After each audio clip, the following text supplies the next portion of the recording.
घेऊ नका.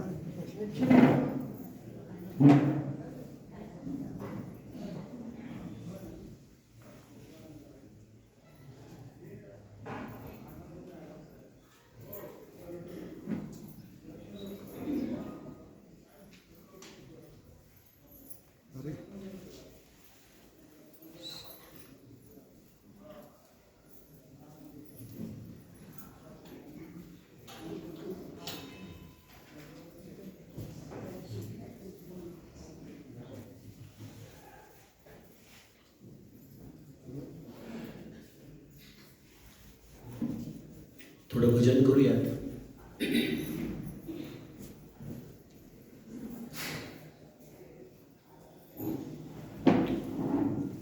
बोलो सीता राम राम, बोलो राजा राम राम.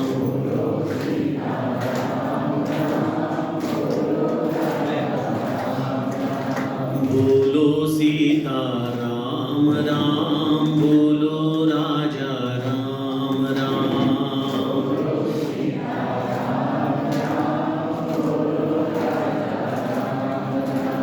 बोलो सीता राम राम, बोलो राजा राम राम.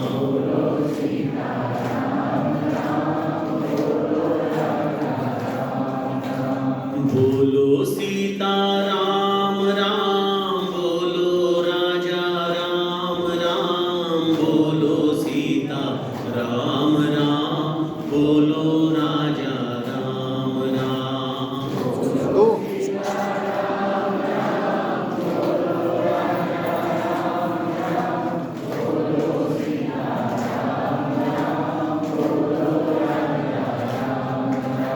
बोलो सीता राम राम, बोलो राजा राम राम.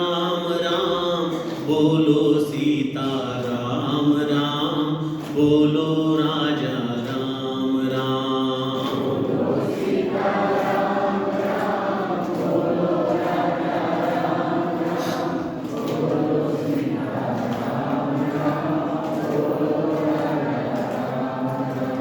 बोलो सीता राम राम, बोलो राजा राम राम. बोलो सीता राम राम, बोलो राजा राम राम.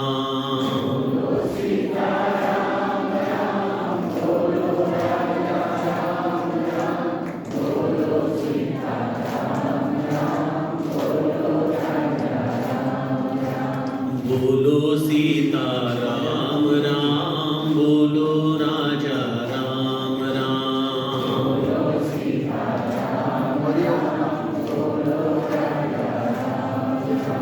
बोलो सीता राम राम, बोलो राजा राम राम.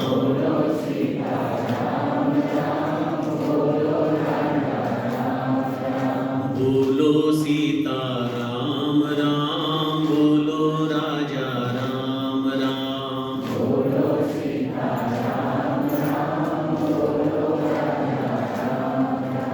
बोलो सीता राम राम, बोलो राजा राम राम.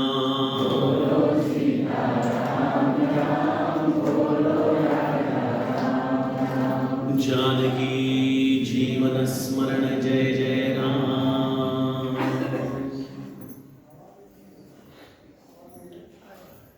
जय जय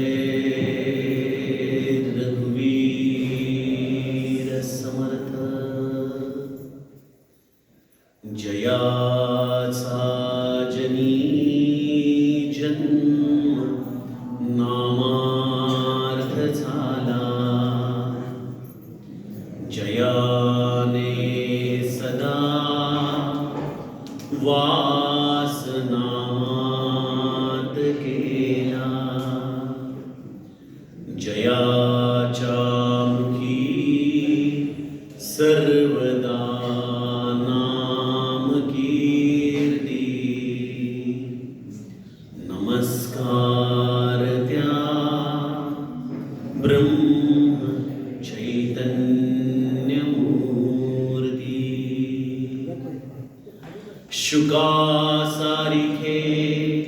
पूर्ण वैराग्य ज्याचे वसिष्ठापरी ज्ञान योगेश्वराचे कवी वाल्मिका सारिखा मान्य ऐसा नमस्कार माझा सद्गुरु रामदासा जय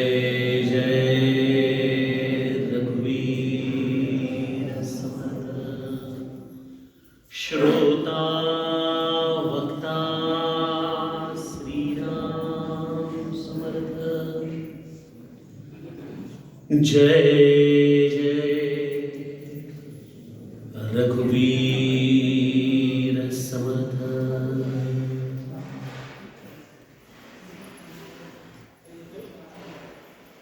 श्रीराम आपल्या सर्वांच्या हृदयस्थ बसणाऱ्या आत्मारामास साष्टांग प्रणिपात करून दासनवमी महोत्सवाच्या निमित्ताने श्री समर्थ कृपेने आज ही निरूपण सेवा सज्जनो ज्या व्यासपीठावरती अनेक महात्मे अनेक पंडित अनेक व्यासंगी मंडळी समर्थ सेवा करतात त्याच या व्यासपीठावरून आज या पामराला देखील सेवा करण्याचं निमित्त प्राप्त झालं। सर्व उपस्थित आदरणीय व्यक्तित्व आमचे अजित कुलकर्णी सर, योगेश बुवा आणि सर्व पदाधिकारी मंडळी आणि सर्व माझे माता भगिनी गुरुबंधू सर्वांना व्यासपीठावरून माझं सप्रेम वंदन।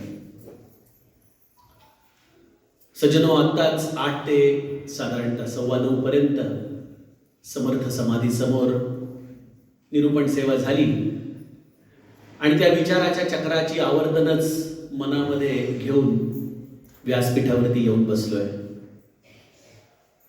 तिथं समर्थ कृपेने सार शोधन या समासामधली एक ओवी चिंतनाला घेतली होती जी मला अत्यंत प्रेरणादायी वाटते माझ्या जीवनामध्ये। दासबोध हा ग्रंथ तर सर्वांगाने गोड आहेच, परंतु त्याच्यातला एखादा समास म्हणा किंवा एखादी ओवी म्हणा कधी कधी अंतरंगामध्ये आपल्याला असं काही ध्येय लक्ष स्पष्टता देऊन जाते की तेवढी एक ओवी देखील जीवनासाठी पुरेशी ठरावी अशी अवस्था माझ्या मनाची तरी निदान होत असते। समर्थांनी या सार शोधनाच्या समासातल्या 29व्या ओवीमध्ये एक अत्यंत महत्वाचं विधान केलं। याच जन्मी येण्याची काळे संसारी होईजे निराळे मोक्ष पाविजे निश्चळे स्वरूपाकारे। हा परमार्थाचा प्रवास समर्थ माऊली म्हणते की रोकडा प्रचितीचा घ्या, अनुमानाचा नका ठेवू। असेल तो राम, असेल तो आत्मसाक्षात्कार, तो केवळ संतांच्या पुरता मर्यादित आहे असा विचार मनामध्ये संकुचित न ठेवता जन्माला आलेल्या, मी तर म्हणतो की लोकमान्य टिळकांप्रमाणे स्वराज्य हा माझा जन्मसिद्ध अधिकार आहे आणि तो मी मिळवणारच। लोकमान्य टिळकांचं महत्व या वाक्यामध्ये जर कशाने येत असेल तर ते वाक्य मिळवणारच या च मध्ये लोकमान्य टिळक सामावलेले आहेत।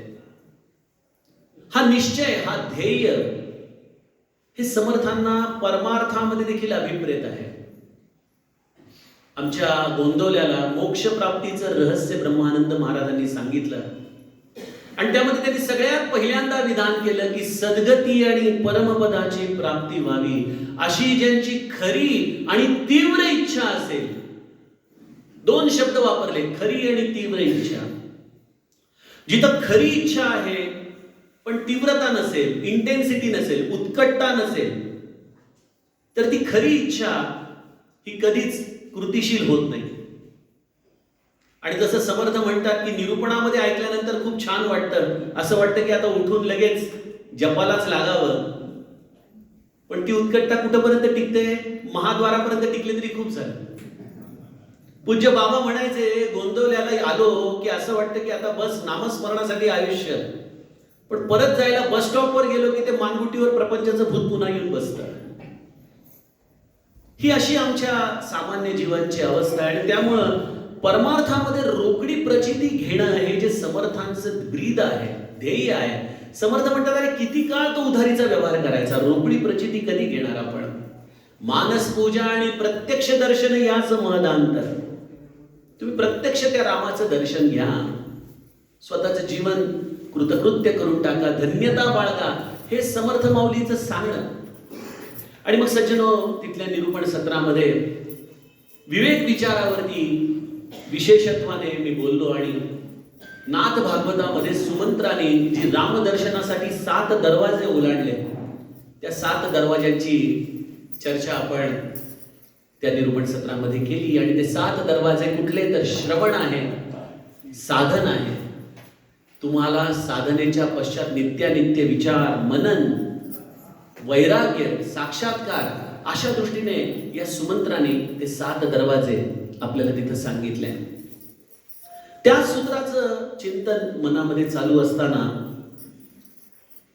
हा आज निरूपणाला पुढचा विचार त्याच्याच अनुषंगाने घ्यावासा वाटला. रामदर्शन होणं म्हणजे नेमकं काय होणं आहे बरं? हा आत्मसाक्षात्कार होणं ही नेमकी काय अवस्था आहे? समर्थांनी मनोबोधामध्ये आपल्याला अत्यंत महत्वाचं त्याचं या दर्शनाचं महत्व सांगताना एक गोष्ट अधोरेखित केली. काय म्हणतात समर्थ माऊली? कळे आकळे रूप ते ज्ञान होता, तेथे आटली सर्व साक्षी अवस्था.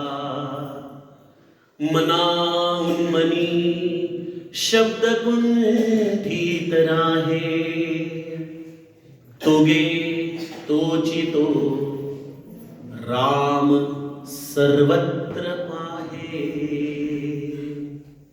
गुरुदेव रानडेंचे अत्यंत प्रिय असा हा मनाचा श्लोक होता. त्यावरती ते निरंतर चिंतन करत असायचे.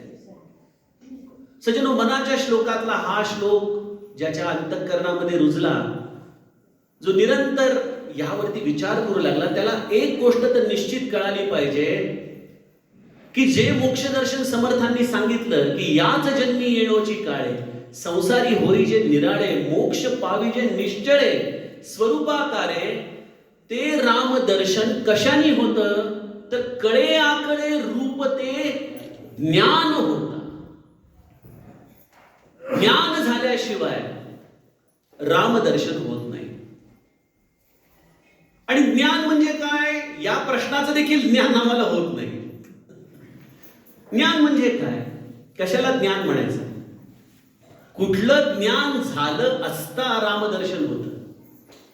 बघा, आमचे समर्थ हे अत्यंत तर्कवादी, शुद्ध विचार करणारे संत. मी तर आत्ताच बोलताना म्हणालो की मला का माझ्या समर्थांचं एवढं प्रेम येतं, कारण आम्ही इंजिनियर माणसं असतो ना, आम्हाला सगळी स्पेसिफिकेशन क्लिअर लागतात. ड्रॉइंग क्लिअर पाहिजे, स्पेसिफिकेशन क्लिअर पाहिजे. आम्ही जेव्हा म्हणतो की रामदर्शन हवंय, तर मग तो राम कोण, त्याच्यासाठी काय अर्हता आहे? बरं, मग तुम्ही ज्ञान म्हणता, तर मग ज्ञान म्हणजे काय? या गोष्टी नीट समजावून सांगितल्या पाहिजेत ना. आणि आमचे समर्थ बहुतेक हाडामासाचे इंजिनियरच आहेत. अहो, ते विश्वकर्मा आहेत, या सृष्टीचे रचिते आहेत. ते त्यांना काय कळणार नाही. त्यामुळे समर्थांनी सज्जनो, बघा, जो आत्ताच दासबोधाचं इथं स्पंदन देखील दासबोधाचीच आहेत. आमच्या रसिकाताई आणि आमचे वैशंपायन दादा एवढं प्रेमाने दरवर्षी 9 दिवस दासबोधाचं इथं पारायण करतात आणि सगळ्यांच्या कानावरती दासबोध पडण्यासाठी एवढे आटोकाट प्रयत्न करतात. दासबोध पारायणाच्या आधारानेच चिंतनाचा, मननाचा देखील ग्रंथ आहे. त्याच्यामध्ये तुम्हाला उतरायला हवं. तो ग्रंथ तुमच्या ग्रंथींमध्ये मुरला गेला पाहिजे, आत आत आत उतरला पाहिजे. आणि हे करण्यासाठी त्याचा व्यासंग जेव्हा आपण बघतो, तेव्हा मला दिसतं की समर्थ जेव्हा ज्ञानाची लक्षणं सांगायला लागतात, शुद्ध ज्ञानाची लक्षणं सांगतात, त्याच्या आधी आजच्या काळामध्ये सांगावं तर त्याप्रमाणे डिस्क्लेमर देतात. आणि काय डिस्क्लेमर आहे? समर्थांनी शुद्ध ज्ञानाच्या आधी बहुधा ज्ञान निरूपणाचा समास लिहिलाय. आपल्यापैकी अभ्यासू मंडळींना हे चांगलं माहिती आहे.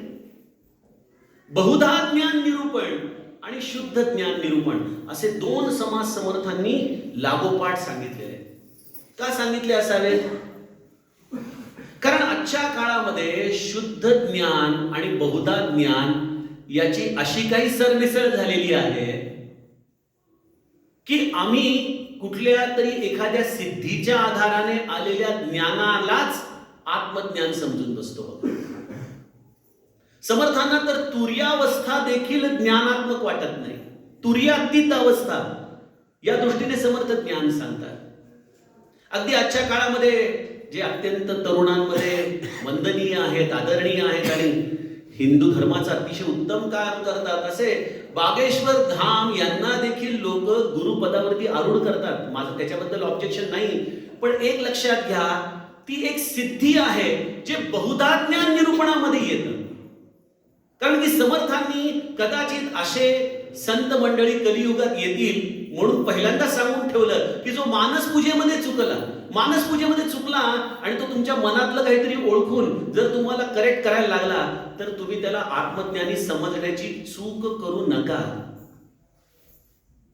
आत्मज्ञान ही गोष्ट देहबुद्धीचं ज्ञान असलेल्या मंडळींना कळूच शकत नाही. म्हणून समर्थांनी बहुधा ज्ञान निरूपणामध्ये अगदी आमच्या माता भगिनींना येणारी पाककला असो, आमच्या पुरुषांमध्ये असणारे वेगवेगळे गुण असो, इंजिनियर लोकांचं ज्ञान असो, वेगवेगळे जिन्नस ओळखण्याचं ज्ञान असो, वेगवेगळे रत्न ओळखण्याचं ज्ञान असो, गायन कलेचं ज्ञान असो, अध्यात्म ग्रंथाचं ज्ञान असो, अहो एखाद्याचं मन ओळखण्याचं ज्ञान असो, कुठलंही ज्ञान जरी असलं तरी त्या ज्ञानाला शुद्ध ज्ञान म्हटलेलं. आणि शुद्ध ज्ञानाशिवाय रामदर्शन नाही. मग आमचं ध्येय आहे मोक्ष. मोक्षासाठी काय पाहिजे? कळे आकळे रूप ते ज्ञान होता. बघा आता हे ज्ञान या शब्दाची व्याख्या आणि त्याची अनुभूती हे आमच्यासाठी परम कठीण आहे, परम कठीण. समर्थ त्यामुळं आमच्यासारख्या देहबुद्धीच्या लोकांवरती मनोबोधामध्ये बोलताना म्हणतात की देहबुद्धीचा निश्चयो ज्या टळेना तया ज्ञान कल्पांत काळी कळेना. हे ज्ञान ही अवस्था आमच्यासारख्या देहबुद्धीच्या मंडळींना कितीही जरी सांगितली तरी कल्पांत काळापर्यंत कळत नाही. परब्रह्म ते मीपणे आकळे ना.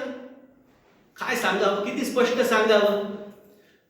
श्री ब्रह्मचैतन्य महाराज यासाठी म्हणायचे की मी जसा आहे तसाच राहून मला रामाचं दर्शन कसं होईल? मला बदलायला हवं ना.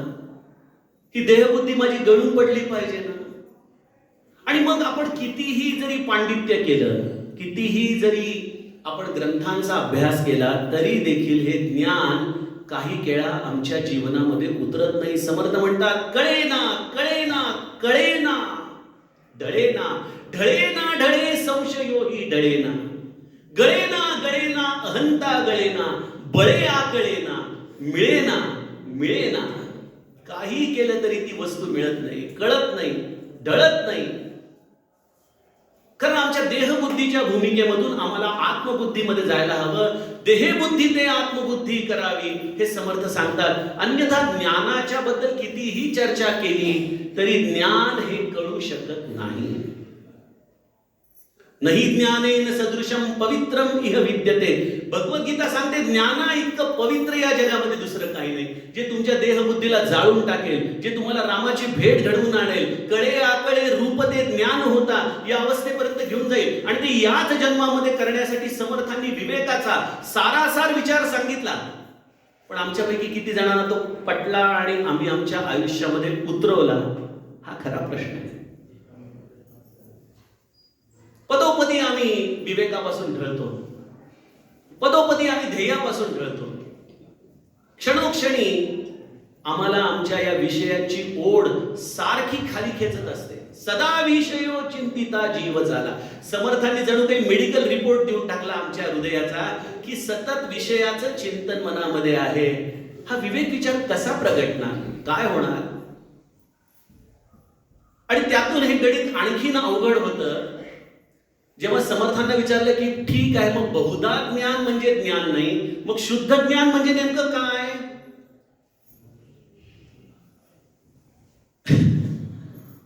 समर्थांनी शुद्ध ज्ञानाच्या सुरुवातीला 4 ओव्या लिहिल्या आणि 4 विकेट पडल्यात बघा आमच्या. तुमच्यापैकी अभ्यासू मंडळींना नक्की आठवत असेल काय म्हणतात समर्थ 4 ओव्यांमध्ये सुरुवातीच्या. ऐक ज्ञानाचे लक्षण, ज्ञान म्हणजे आत्मज्ञान, पहावे आपणासी आपण, या नाव ज्ञान श्रीराम.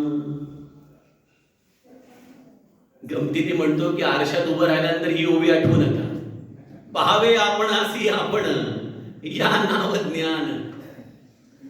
आपणासी आपण पाहणं याचा अर्थ आम्हाला कळू शकत नाही. आणि बघा किती भ्रमात्मक असतं. आरशामध्ये ठीक आहे आपण आपल्या रूपाला पाहतो, या देहाला पाहतो, पण ते देखील चुकीचं पाहतो. बघा आरशामध्ये जी उजवी बाजू आहे ती डावीकडे दिसते, त्याला म्हणून तर मिरर इमेज म्हणतात ना. भ्रमात्मक आहे ते दर्शन देखील भ्रमात्मक आहे. इथं तर समर्थांनी त्याला रूपापासून स्वरूपापर्यंत जाण्यासाठी सांगितलंय की पहावे आपणासी आपण, या नाव ज्ञान. काही कळलं? काही कळलं नाही. असे एक आमचे फार जवळचे मित्र होते, त्यांचं एक वाक्य असायचं मुखामध्ये, काही कळलं? काही कळलं नाही. म्हटलं कदाचित दुसरी व्याख्या कळेल. समर्थ म्हणतात मुख्य देवास जाणावे, सत्य स्वरूप ओळखावे, नित्यानित्य विचारावे, या नाव ज्ञान श्रीराम. मुख्य देवासी ओळखावे. हा मुख्य देव कोण? पुन्हा प्रश्न. तिन्ही लोक जेथोनी निर्माण झाले, तया देवरायासी कोणी न बोले. जगी थोरला देव तो चोरलासे, गुरु वीण तो सर्वथाही दिसे. जगी थोरला देव तो चोरला असे. अरे हा जगामध्ये मुख्य देव कोण आहे? कोणाला म्हणायचं मुख्य देव? जगी द्वादशादित्य रुद्र 11, असंख्यात संख्या करी कोण शकरा. जगी देव धुंडाळिता आढळेना, जगी मुख्य तो कोण कैसा कळेना. कोण आहे मुख्य देव? कोणाला म्हणायचं? मोठा प्रश्नच आहे. जेथे दृश्य प्रकृती सरे, पंचभूती कवोसरे, समूळ द्वैत निवारे, या नाव ज्ञान श्रीराम. जेथे दृश्य प्रकृती सरे, पंचभूती ओसरे. अरे इथं पोचा आलेली वाटी शेजारच्या घरात गेली आहे, त्याचा विसर पडत नाहीये. आणि पंचभूतिक ओसरे कसं करायचं बाबा हे? मग मनबुद्धी अगोचर, नचले तर्काचा विचार, उल्लेख परे गुण पर, या नाव ज्ञान श्रीराम. समर्थांनी ज्ञानाच्या व्याख्या सांगितल्या. ज्या एखाद्या जलदगती गोलंदाजा जर चेंडू डोक्यावरून जावा ना, तसं आमच्या सगळ्यांच्या म्हणजे माझ्यावर का, मी उगीच तुम्हाला सगळ्यांना म्हणून माझ्याबरोबर आणत नाही, माझ्या तरी निदान हे काही पल्ले पडायला तयार नाही. कारण सदा विषयो चिंतिता जीव झाला, अशी माझी अवस्था. मग इथं 2 प्रश्न येतात की हे आपल्यासाठी नाहीच. साधा सोपा मार्ग आहे ना, हे आपल्यासाठी नाही. पण हे आपल्यासाठी नाही म्हटल्यानंतर केवढा मोठा घाट आहे. पुनरपि जननम पुनरपि मरणम, पुनरपि जननी जठरे शयनम. आहे पुन्हा ये रे माझ्या मागल्या, पुन्हा पुन्हा यायचंय, पुन्हा पुन्हा जायचंय, पुन्हा पुन्हा यायचंय.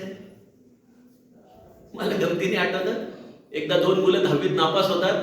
म्हणतात आता काय आत्महत्याशिवाय पर्याय नाही, म्हणून आत्महत्याला जातात.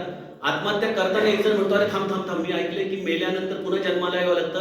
अरे म्हणजे पुन्हा पहिलीपासून परीक्षा द्यायची 10वी पर्यंत. ही परीक्षा पास होता येत नाही, परत पहिलीपासून कोण करणार?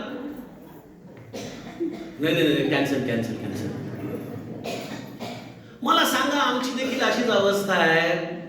ज्ञान ज्ञान ज्ञान बोलायला गेलो, वाचायला गेलो, पारायण केलं, सगळं केलं, काही कळालं? हे मित्र बरं का माझं, मी नाही.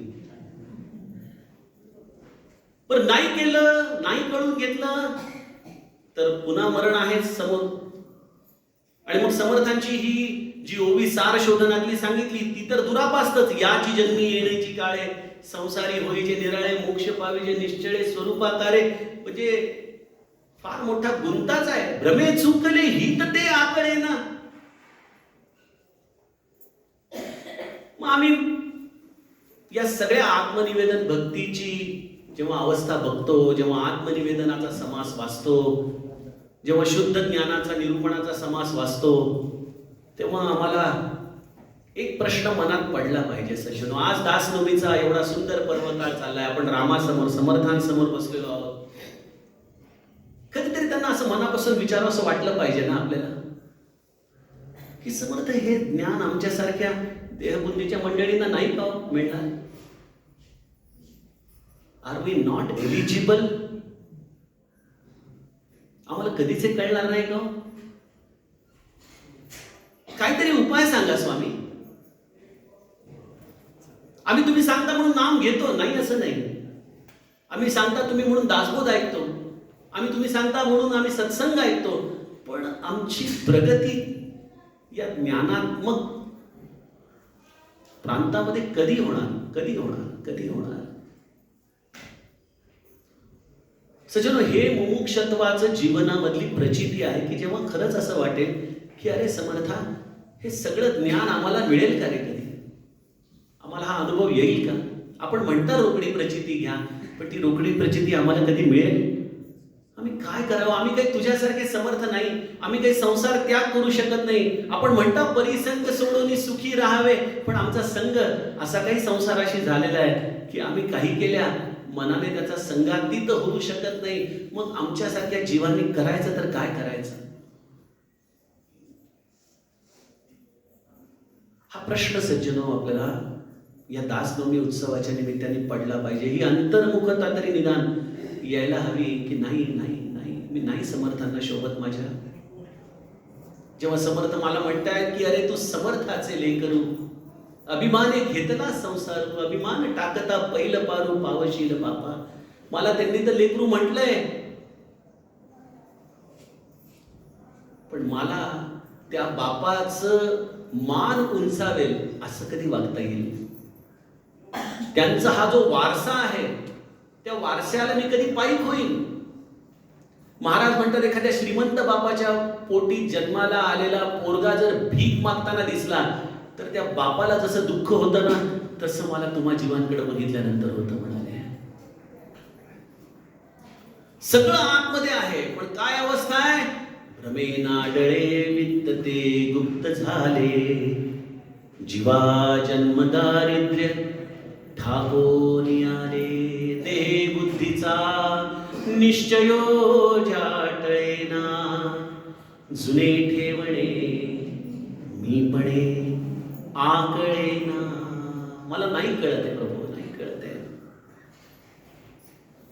काय केलं पाहिजे हे आजच्या माझ्या निरूपणाचं सूत्र आहे. हवंय ना ज्ञान? नक्की. त्या दोन मुलांसारखं पुन्हा येतोय मनात प्रश्न? यायला पाहिजे. विनोद नाही, खरं तर गोष्ट आहे की अरे बघा, मी गमतीने म्हणतो, आपण सकाळपासून रात्री झोपण्यापर्यंत एक सारख्या सगळ्या प्रक्रिया करतो आयुष्यभर. सकाळी उठायचं, दात घासायचे, आपलं आंघोळ करायची, स्वयंपाक, पाणी, नोकरी, धंदा, मुलं, बाळ, संसार, बस. अहो, त्या रहाट गाडग्याला बांधलेल्या बैलाला तरी कंटाळ येईल, पण आम्हाला येत नाही.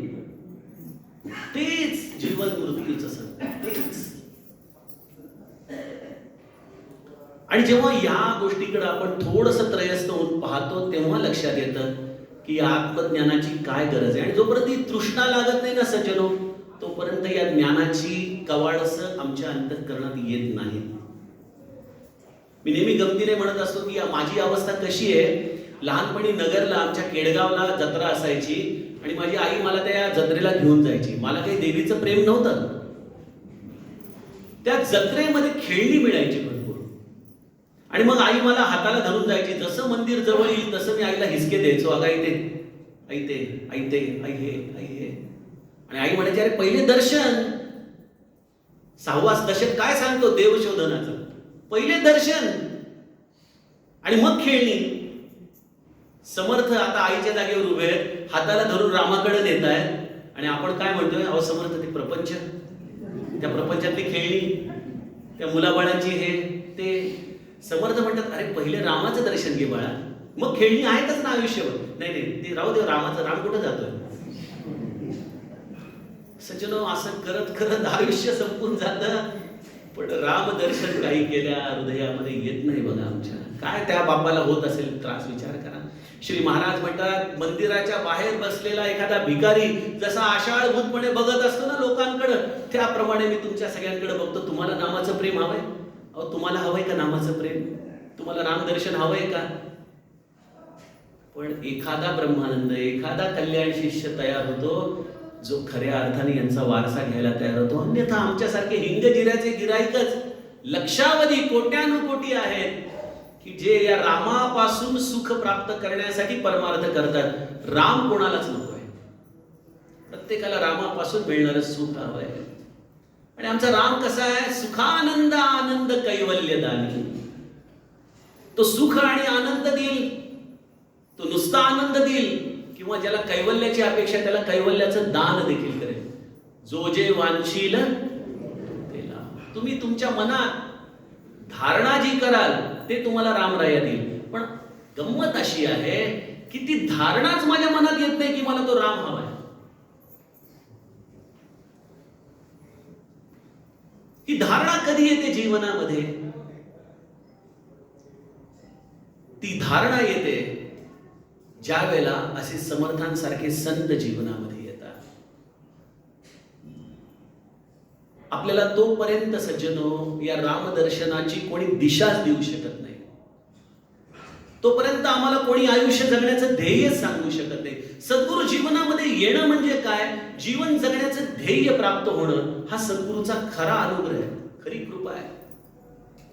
जनी भक्त ज्ञानी विवेकी विरागी, कृपाळू मनस्वी क्षमावंत योगी, प्रभू दक्ष व्युत्पन्न चातुर्य बाणे, जयाचे नियोगे समाधान जाणे.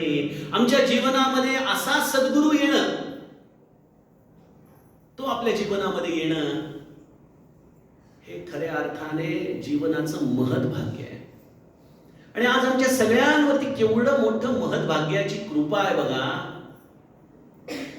हा असा हरिभक्त विरक्त विज्ञान रासी, जेणे मानसी स्थापिले निश्चयासी, तया दर्शने स्पर्शने पुण्य जोडे, तया भाषणे नष्ट संदेह मोडे. असा समर्थांसारखा सद्गुरू आमच्या जीवनात आला, श्री ब्रह्मचैतन्यांसारखा संत आमच्या जीवनात आला.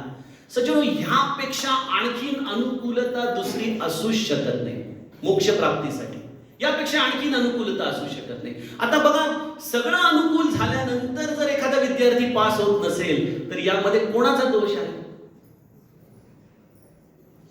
तो दोष केवळ त्या विद्यार्थ्याचा आहे. बाकी सगळी इकोसिस्टम आता त्याला मोक्ष देण्यासाठी अगदी अनुकूल आहे, अगदी अनुकूल आहे. दासबोधासारखा ग्रंथ आहे, समर्थांसारखे संत आहेत, रामनामासारखा मंत्र आहे. मला सांगा, कोण थांबवतंय आम्हाला?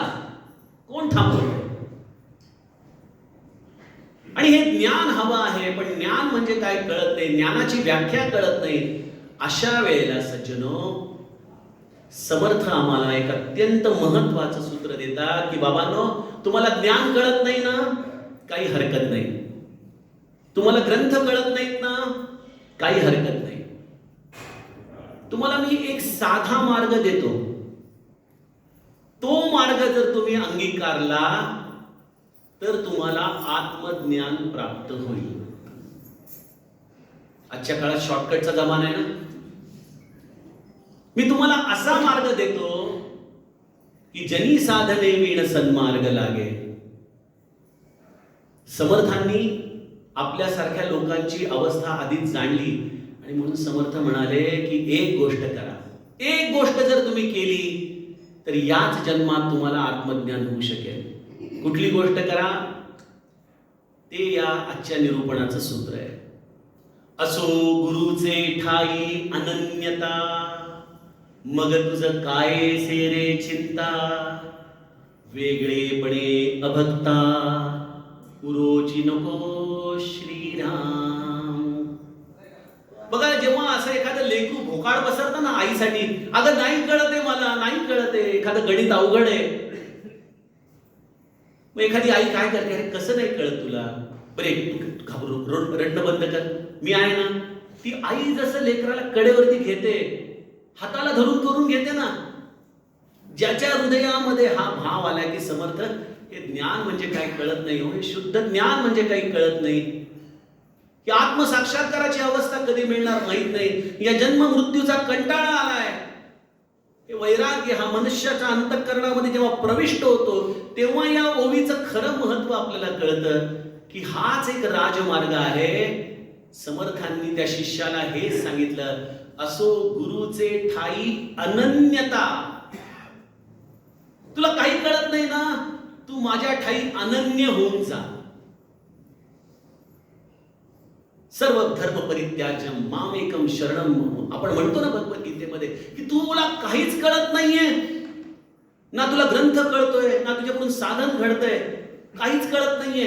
मग तू एकच कर, तू माझ्याशी अनन्य होऊन जा, अनन्य होऊन जा. आणि ते अनन्यता एकदा का तुझ्यामध्ये आली की तुला वेगळेपणे अभक्ता उरोची नको, माझ्यापासून वेगळा राहूच नकोस, क्षणभर देखील माझ्यापासून वेगळा राहू नकोस. बस एवढी एक गोष्ट तुला करता येईल का? तेवढी जर एक गोष्ट केलीस तर मी तुला खात्री देतो, ज्या रामाचा तू शोध घेतोय ना, तो रामराय तुझा पत्ता शोधत शोधत तुझ्या हृदयामध्ये प्रविष्ट होतो. तुला आणखीन काहीच करायची गरज नाहीये. तुला एकच गोष्ट करायची, माझ्यापासून क्षणभर देखील मनाने वेगळा होऊ नको. आणि बघा, समर्थांचं तत्वज्ञान किती सुस्पष्ट आहे, किती ऍक्शनेबल आहे. आमच्यासारखा मनुष्य म्हणतो, मग तेव्हा अनन्य व्हायचं म्हणजे नेमकं काय व्हायचं? न अन्य, माझ्याशिवाय तू वेगळा राहूच नकोस म्हणजे काय करू? समर्थ लगेच पुढच्या ओवीमध्ये त्याचं उत्तर देतात, आता हेची दृढ करण, व्हावया करी सद्गुरु भजन, सद्गुरु भजने समाधान, नेमस्त आहे श्रीराम. आता हेची दृढ करणं, हे जीवनामध्ये दृढतेने येण्यासाठी, ही अनन्यता तुझ्या हृदयामध्ये प्रविष्ट होण्यासाठी, कारण की अनन्यतेमध्ये ज्ञान सामावलेलं आहे, अनन्यतेमध्ये आत्मनिवेदन आहे. समर्थ म्हणतात, वेगळेपणे अभक्ता उरोची नको. मी तू एकदा एकत्र झालो की तुझं काय असेल रे चिंता, तुला ज्ञानाची चिंता करायची गरज नाही. तू एकच कर, आता हेची दृढ करणं, भावया करी सद्गुरु भजन. अष्टो प्रहर सद्गुरु भजन करत राहणं. अष्टो प्रहर आपल्या समर्थांचा आठव ठेवणं, आपल्या सद्गुरूचा आठव ठेवणं. ज्या प्रक्रियेला मी अगदी मनापासून नाव ठेवलेलं आहे की आपल्या गुरुला इंटरनलाइज केलं पाहिजे. इंटरनलाइज, आत आत आत आत आपला गुरु उतरला पाहिजे. बघा, आपल्या रक्ताच्या थेंबा थेंबामध्ये, आपल्या श्वासाश्वासामध्ये, आपल्या प्रत्येक कल्पनेचा किनारा आपले समर्थ झाले पाहिजे, आपला सद्गुरू झाला पाहिजे. आता हेची दृढीकरण, भावया करी सद्गुरु भजन. सद्गुरूचं भजन करत राहा, अनन्य भावाने सद्गुरूला भजा, आपल्या समर्थांना भजा. तो राम असेल माहित नाही, किती सूक्ष्म आहे माहित नाही, नबी बावरे जो अणुरेणू काही असेल माहित नाही, पण अरे माझ्या डोळ्यांना तर माझे समर्थ दिसतायत ना. तो अणुरेणू जो नभामध्ये, प्रत्येक अणुरेणूमध्ये जो राम भरलाय त्याची आज मला अनुभूती नाही, ते ज्ञान मला नाही, पण मला माझे समर्थ तर दिसतायत. मग सज्जनो, या ज्ञानासाठी एक अत्यंत साधा सोपा उपाय समर्थांनी दिला. बघा, समर्थांच्या ज्ञानाचा विस्तार मनाच्या कल्पनेच्या बुद्धीच्या पलीकडचा आहे. आपण काय करतो, त्यांच्या ज्ञानाचा अभ्यास करायला जातो. समर्थांच्या दासबोधात असं आहे, समर्थांच्या आत्मारामात असं आहे, हे सगळं चांगलं आहे. पण ज्यांनी हे सगळं लिहिलं त्यालाच धरलं तर, तोच जर आपला झाला तर, आणि त्या अशा समर्थांचं भजन बघा, समर्थ किती अमानित्व या ओवीमध्ये दाखवतात. मला तर चिंतन करताना डोळ्यातून पाणी यायला लागलं की समर्थ म्हणतात की या दृढीकरणाला काय कर, व्हावया करी सद्गुरु भजन, सद्गुरु भजने समाधान नेमस्त आहे. शुद्ध ज्ञान ही अवस्था जेव्हा आपल्या अंतःकरणामध्ये प्रगटते, तर हे शुद्ध ज्ञान कोणाच्या अंतःकरणात प्रगटलंय, याची खूण काय?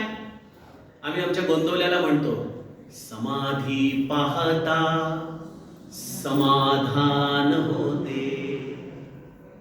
ज्याच्या हृदयामध्ये राम प्रविष्ट झालेला आहे ना, तया दर्शने स्पर्शने पुण्य जोडे, तया भाषणे नष्ट संदेह मूळे, जयाचे योगे समाधान बाणे.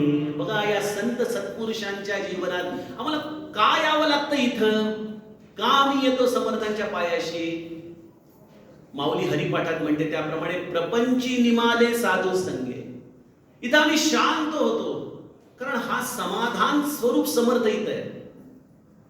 त्यामुळे शुद्ध ज्ञानाचं माझ्या अल्पमतीनुसार एकच लक्षण आहे, जिथं संपूर्ण समाधान होतं ते शुद्ध ज्ञानाचं प्रागट्य आहे.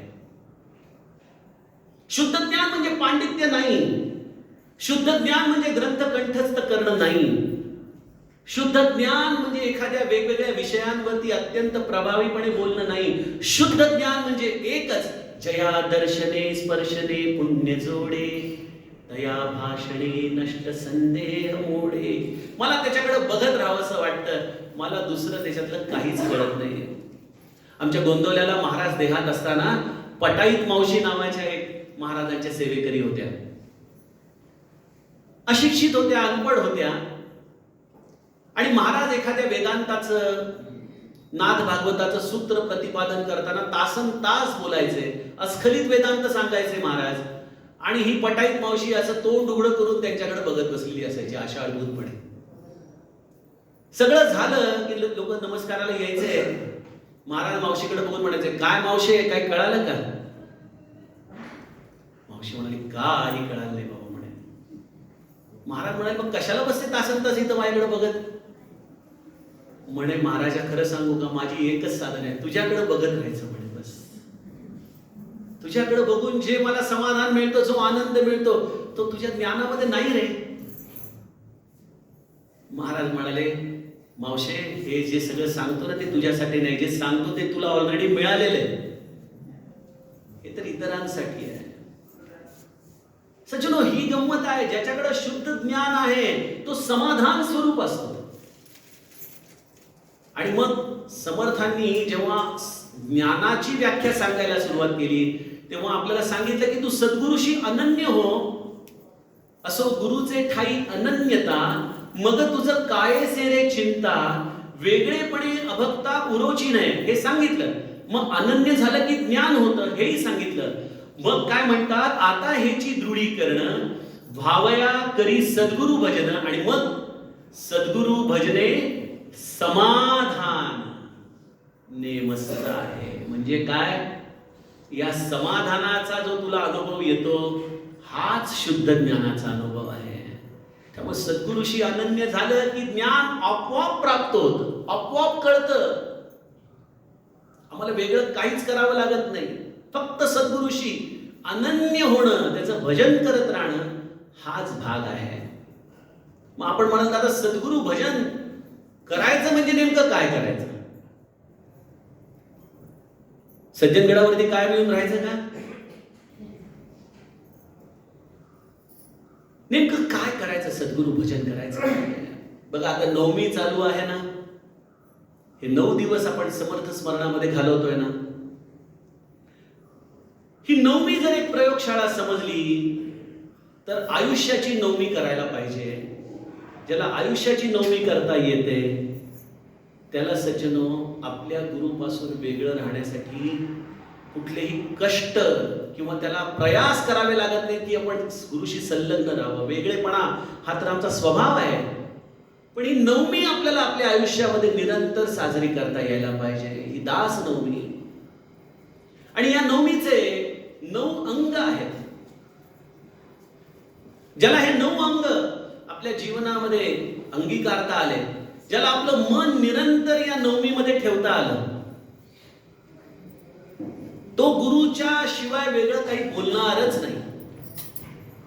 त्याला गुरुशिवाय दुसरं दैवतच राहणार नाही. पहिली गोष्ट या नवमीची, मनाला पहिली गोष्ट, जो त्यांचा प्राण आहे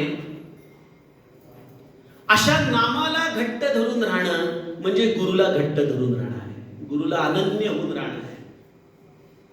आपल्या मनाने आपण नामाला घट्ट धरण्याचा अभ्यास करणं हा या गुरु भजनाचा पहिला प्रांत आहे. कारण आपल्याला आपल्या गुरुपासून वेगळं व्हायचं नाहीये. हे स्खलित ज्ञान नाहीये, हे खंडित ज्ञान नाहीये. शुद्ध ज्ञान हे निरंतर टिकणार आहे आणि ते निरंतर टिकण्यासाठी त्याला मनाचीही कनेक्टिव्हिटी ठेवली पाहिजे.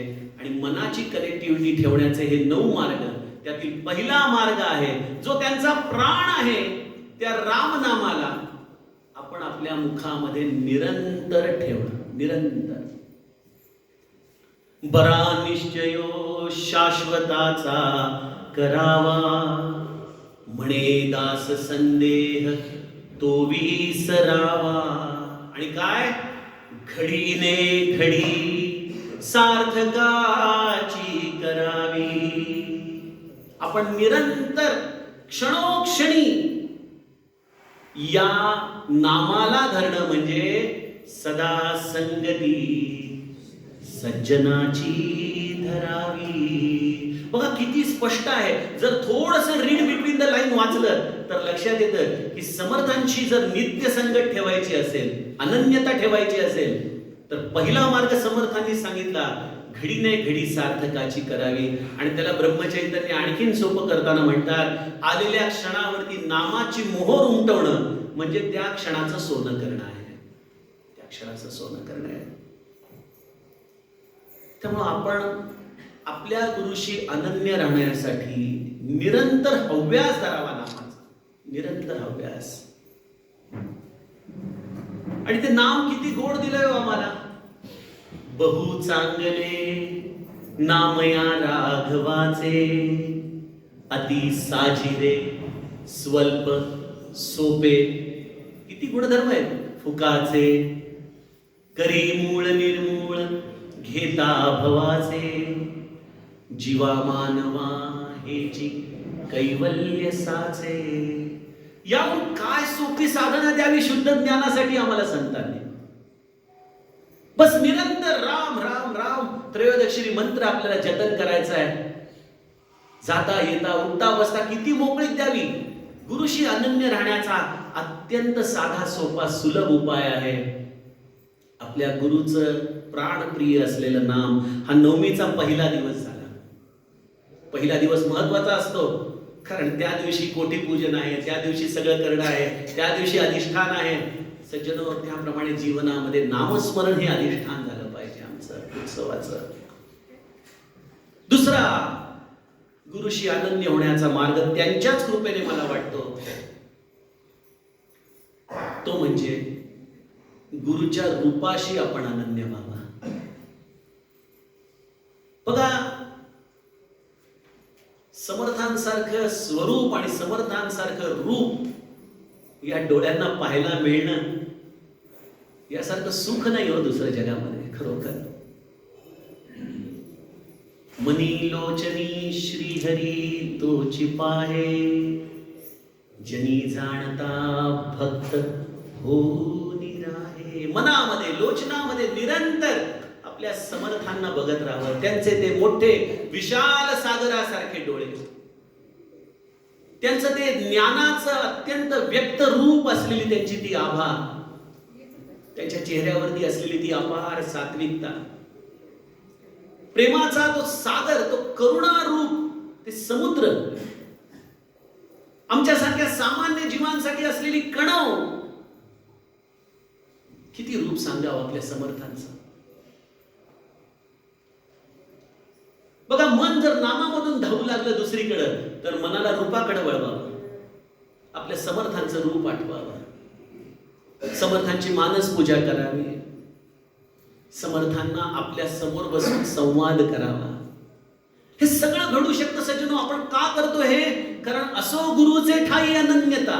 आपल्याला अनन्य व्हायचंय, या मनाला दुसरीकडे भरकटूच द्यायचं नाहीये कुठं. त्या गुरुला असं काही घट्ट धरायचंय आपल्याला की ते शुद्ध ज्ञान पत्ता विचारत विचारत घरात आलं पाहिजे. इतक्या दिवस आम्हाला पळवत होता काय शुद्ध ज्ञानाच्या नावाखाली? आम्हाला आता दोन्ही सापडलीये. आम्ही आता त्या ज्ञानाला या समर्थ रूपाच्या दर्शनाने प्राप्त करू. सज्जनो, नवमीचा दुसरा दिवस आहे. या समर्थ रूपाचं चिंतन करत राहावं. नवमीचा तिसरा दिवस मला गुरुकृपेने असा वाटतो की तो म्हणजे आपल्या समर्थ, आपल्या सद्गुरूच्या ग्रंथाचं चिंतन करत राहावं. ग्रंथ चिंतन. आणि आपण किती मोठ्या बापाचे वारसदार आहोत. केवढं धन देऊन गेलाय आम्हाला चिंतनाला, केवढं धन देऊन गेलाय. आता परवाच पूज्य गोविंदगिरी महाराजांची कुठेतरी क्लिप बघायला मिळाली. म्हणाले, उपनिषद वाचू नका, महाभारत वाचलं तरी नाही चालेल, भगवद्गीता देखील वाचू नका, पण आमचे 205 मनाचे श्लोक वाचा म्हणाले. किती किती स्वातंत्र्य द्यावं. ही संत मंडळी जाणतात मनाचे श्लोक हे काही फक्त पहिलीच्या चौथीमध्ये पाठ करून बक्षीस मिळवण्याचा मार्ग नाही. ज्याला मनाचे श्लोक कळालं की काय चीज आहे, तो मनाच्या श्लोकामध्येच निरंतर राहतो. कारण मला असं वाटतं की सगळ्या उपनिषद वेदांताची किल्ली आहे मनाचे श्लोक. आणि एक मनाचा श्लोक पाठ करणं एवढं अवघड आहे का हो? दररोज पोळ्या लाटताना आपण काय करता? हिचं काय चाललंय, तिचं काय चाललंय. ऑफिसमध्ये चहा पिताना आपण काय करता? त्या बॉसला ना आता बघतोच मी. हे सगळे विचार. इथं जर आपण ठरवलं की आज सकाळी निघताना एक श्लोक पाठ करायचा संध्याकाळपर्यंत आणि कमीत कमी 100 वेळा म्हणायचा, आयुष्यभर विसरणार नाही बघा आपण 205 श्लोक. आणि ही गुरुच्या ठाई अनन्यता मिळवण्याचा अतिशय सोपा या नवमीचा तिसरा दिवस आहे की गुरु ग्रंथाचं चिंतन करावं. मनाचे श्लोक तर मी तुम्हाला टिप ऑफ द आइसबर्ग सांगतोय. खरा तर तो हिमनग एवढा प्रचंड आहे. आत्माराम दिसायला छोटा ग्रंथ, आयुष्य जाईल समजायला 5 दशक. सज्जनो, आपल्या समर्थांसारखा वैभवशील संत या महाराष्ट्राच्या भूमीमध्ये फार विरळ आहे. मी नाही असं म्हणणार नाही, माऊली आहेत, माझे जगद्गुरु आहेत, पण समर्थांसारखा समर्थ तो एकच, ज्याने एवढं प्रचंड ग्रंथ संपदा आम्हाला दिली. आणि त्या ग्रंथ संपदेच्या छोट्याशा एका बिंदूला देखील आम्ही जर घट्ट धरून राहिलो तरी देखील गुरुच्या ठाई अनन्यतेचा फार सोधा सोपा राजमार्ग आम्हाला मिळेल. साधा सोपा. त्यामुळे तिसरा दिवस, पहिलं तर गुरुला आवडणारं नाम, दुसरं गुरुचं रूप, तिसरं गुरुचा ग्रंथ, चौथं माझ्या अंदाजाने, माझ्या मतीने, अल्पमतीने, मी चुकीचं असेल पण मला जे काही अनुभवाला आलं ते म्हणजे गुरुवचन. गुरुवचन, गुरुची वचनं आपण आपल्या नित्य हृदयामध्ये स्मरणात ठेवावी. कारण समर्थच आम्हाला सांगतात ना की सद्गुरु वचन काय आहे? तो सिद्धांत आहे, तोच धादांत आहे, तोच वेदांत सप्रचित आला. आपल्याला समर्थांनी सांगितलंय ना. समर्थ आम्हाला हे देखील सांगतात की मुख्य सत्शिष्य कोण? गुरुवचनी विश्वास पूर्ण. मग गुरुवचन हे आपल्या जीवनाचा दीपस्तंभ झाला पाहिजे. दीपस्तंभ. तुम्ही बघा, एखादा प्रश्न आला की अनेक लोकांना विचारतात, तुम्हाला काय वाटतं काय करावं, काय करावं? कधी आपल्या गुरूंना विचारलंय? आपण म्हणालो दादा ते बोलतच नाही. ते बोलतात, त्यांच्या वचनांमधून बोलतात. जो त्या वचनांमध्ये आत राहतो त्याला ती वचनच उत्तरं देतात. माझा स्वतःचा अनुभव आहे. 2000 साली माझी फॅक्टरी काही कारणामुळे बंद पडली होती. मनामध्ये अनेक संशय निर्माण झाले होते. वय लहान होतं, काय करावं काही कळेना. आणि महाराजांच्या ठाई हीच प्रार्थना चालली होती की महाराज काहीतरी मार्ग दाखवा, काहीतरी मार्ग दाखवा. आणि महाराजांचं 8 जुलैचं मला वाटतं ते प्रवचन आहे, ज्यामध्ये महाराज म्हणाले की एखादी लांब उडी मारण्यासाठी 4 पावलं मागं जावं लागतं. त्याप्रमाणे जर प्रपंचामध्ये अधोगती होत आहे असं वाटत असेल तर ते एका महत् कार्याची सुरुवात झालेली आहे, हे लक्षात ठेवा. आणि मला ते वाक्य असं काही जाऊन माझ्या हृदयाला लागलं. म्हटलं अरे हेच तो आधार पाहिजे होता, हीच ती गोष्ट हवी होती. मला सांगा काय समाधी बोलली माझ्याशी? कुठल्याही चमत्काराच्या पलीकडे आपले समर्थ आहेत. ते सगळे चमत्कार करू शकतात, पण चमत्काराच्या पलीकडे विवेक आहे आणि त्या विवेकाने आपण आपला परमार्थ करावा. गुरु वचनाचा नित्य आपण जर आश्रय घेतला, बघा आपले दासबोधामध्ये एक एक ओवी हे गुरुवचन आहे.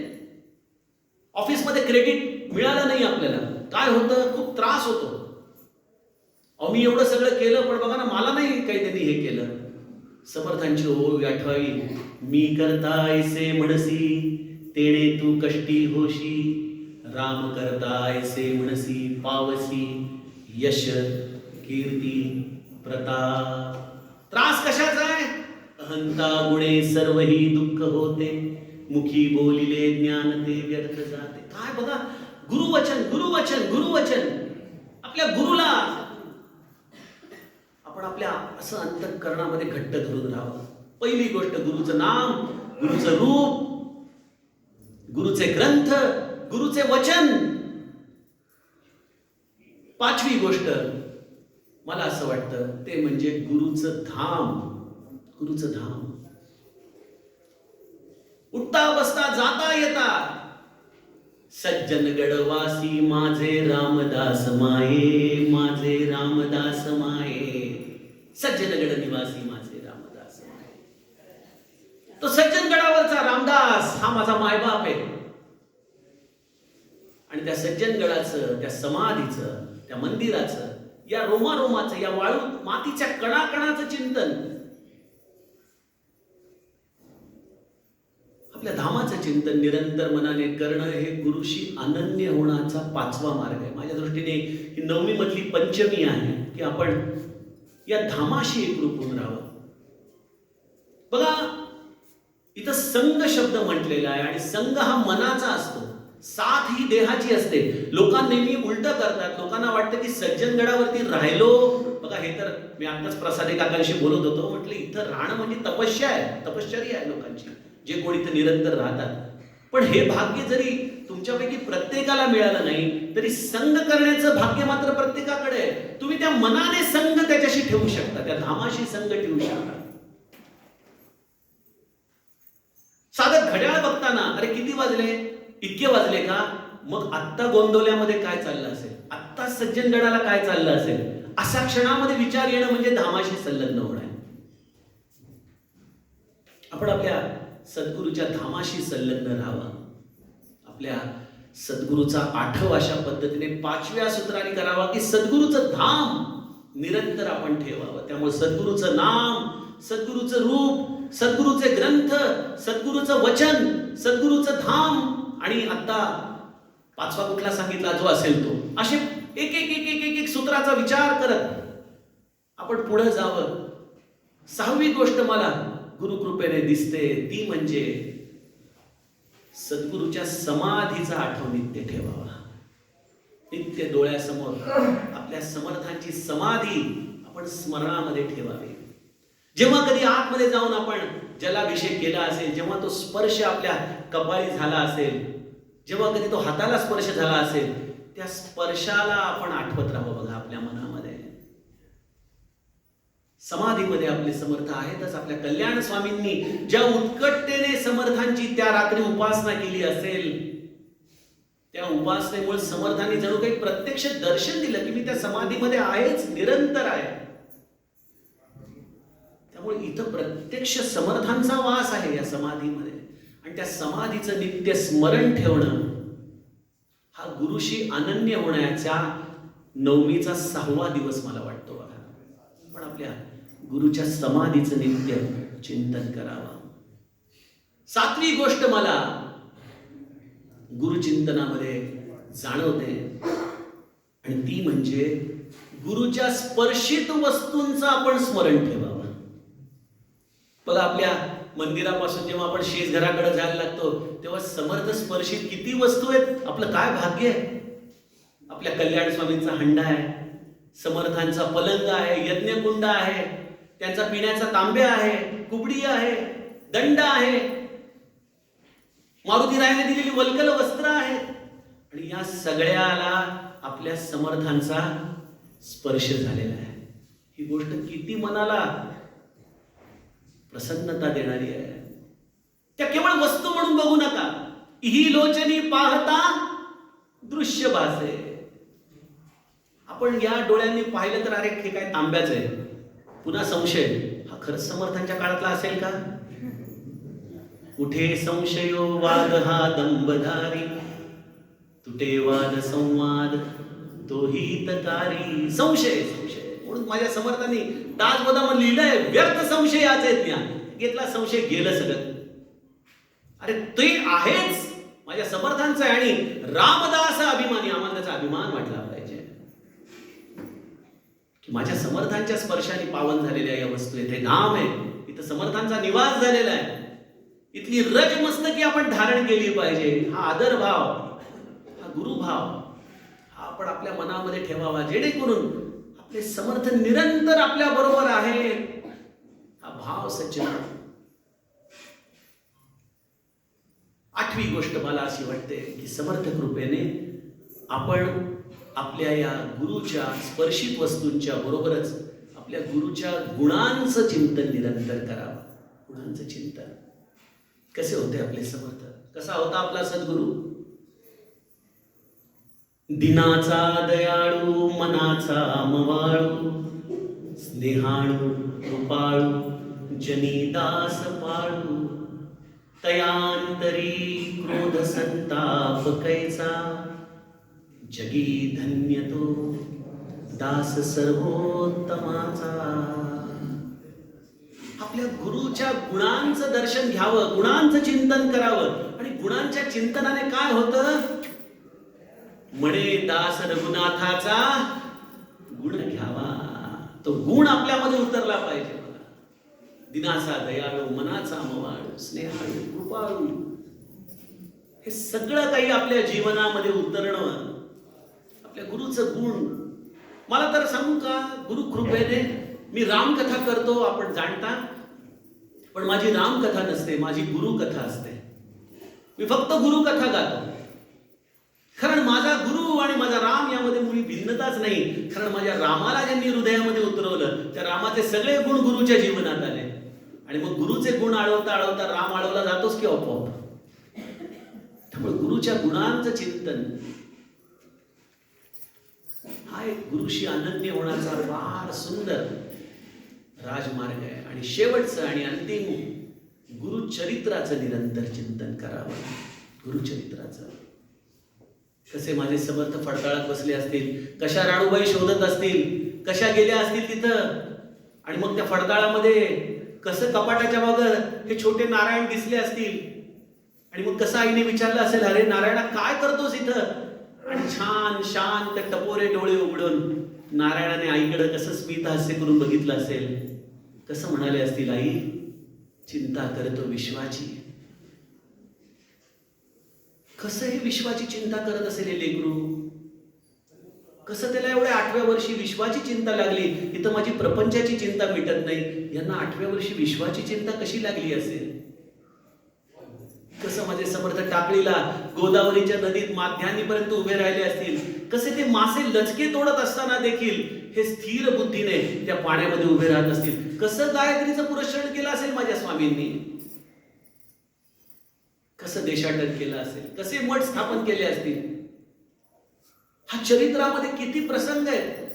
कल्याणा छाटी म्हणताना तो प्रसंग डोळ्यासमोर आठवून जर अंगावरती रोमांच उभे राहिले तर सज्जनो आपण गुरुचरित्राचं नित्य चिंतन करत आहोत. धाब्याच्या मारुतीकडे जाताना कसं हा पिसा समर्थांच्या अंगामध्ये संचारला असेल, कशी शिष्यांची परीक्षा घेतली असेल. आपलं मन या नवमीच्या उत्सवाने अशा 9 सूत्रांनी भरून टाकावं बघा. आणि ज्याला जीवनाची नवमी करता आली या दासनवमीच्या निमित्ताने, त्याला असो गुरुचे ठाई अनन्यता, मग तुझं काय सेरे चिंता, वेगळेपणे अभक्ता उरोची नको, ही अवस्था प्राप्त होते. कारण आता कोठे धावे मन, तुझे चरण देखलिया, भाग गेला क्षीण गेला, अवघा झाला आनंद, अशी आपली अवस्था होऊन जाते.